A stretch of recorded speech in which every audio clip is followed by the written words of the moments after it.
Nous reprenons le cours de nos travaux, chers collègues, avec la présentation du rapport de développement durable, un rapport annuel, par Frédéric Collat.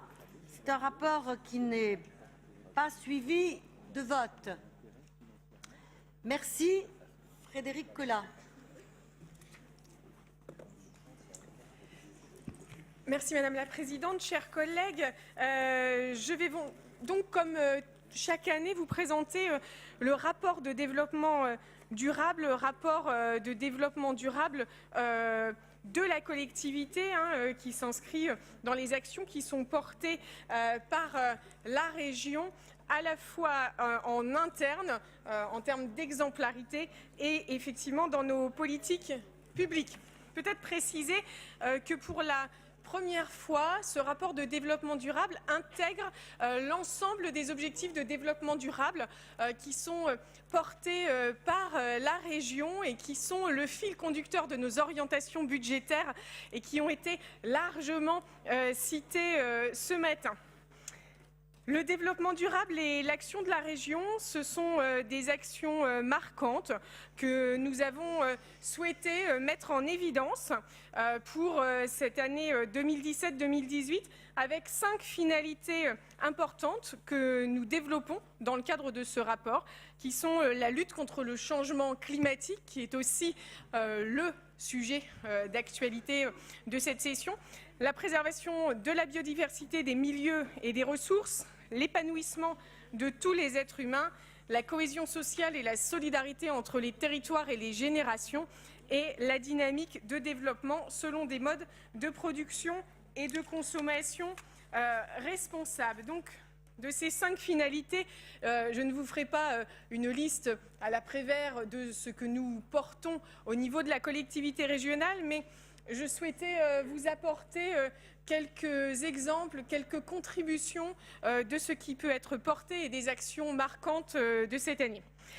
Sur la lutte contre le changement climatique, cela a été un peu le fil rouge de nos propos, l'importance dans les politiques publiques de la création du service public de l'efficacité énergétique, qui, comme les transports scolaires, était un de nos engagements de mandat.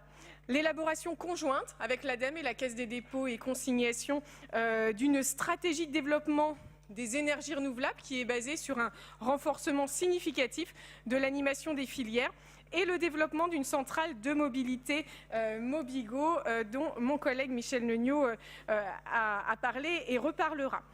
Sur le fonctionnement interne de la région, une région qui se veut exemplaire, et c'est aussi le sens, ce rapport de développement durable, ça va dans le sens aussi des objectifs, des règles, des mesures d'accompagnement et de la conditionnalité que nous portons dans cet exercice du SRADET auprès de l'ensemble des territoires, c'est d'être nous aussi, dans notre collectivité exemplaire, l'être pour les politiques publiques et l'être aussi chez nous.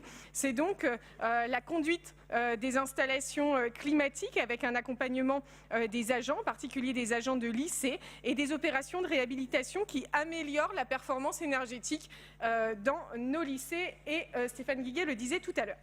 Préservation de la biodiversité, cette année, 2 nouvelles réserves naturelles régionales classées, portant leur nombre à 18. Des projets de vergers de conservatoires soutenus à hauteur de 197 et plus de 3000 élèves sensibilisés à la biodiversité lors des classes environnement.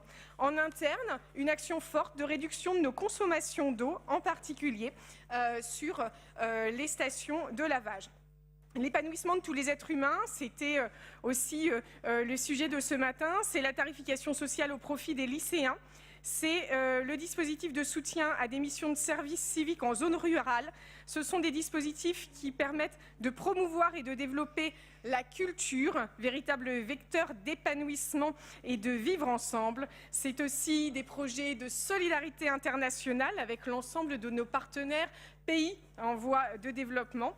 Et ce sont le soutien conséquent aux écoles de la deuxième chance. En interne, c'est dans ce rapport un dispositif mis en place avec la fusion, le déploiement donc du télétravail et la mise en place du travail, c'est le volet vraiment ressources humaines, du travail en journée de nos agents d'entretien, ce qui permet, c'est un des objectifs de développement durable, de mieux concilier sa vie personnelle et sa vie professionnelle.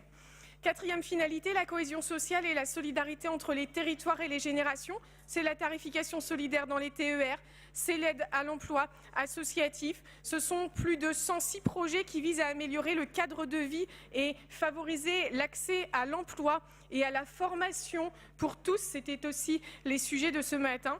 Et ce sont les politiques territoriales qui favorisent la transition énergétique. À l'interne, c'est la mise en œuvre d'une mission égalité femmes-hommes au sein de la Direction générale des services. C'est l'objectif de développement durable numéro 5. C'est un objectif largement porté politiquement par notre majorité et puis par ma collègue Laetitia Martinez qui le présentera juste après.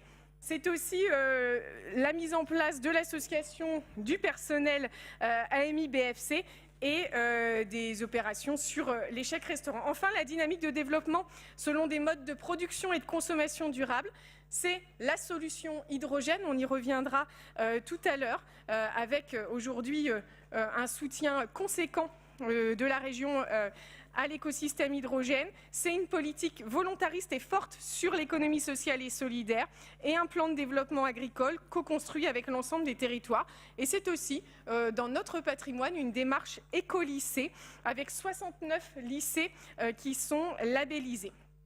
À l'interne, sur le fonctionnement, un travail important, et vous l'aurez vu, de mise en œuvre de moyens de gestion de déchets, de tri sélectif et de relocalisation des achats alimentaires dans les lycées. Ce rapport du développement durable, donc, il fait un peu plus de 70 pages. Je vous invite à le lire car vous y verrez vraiment l'ensemble à la fois des politiques publiques extrêmement transversales qui sont portées par les objectifs de développement durable, mais aussi celles à l'intérieur de notre collectivité avec ce fil rouge important de cohésion, d'égalité, de dynamique, de solidarité, de vivre ensemble qui anime l'ensemble de nos politiques publiques.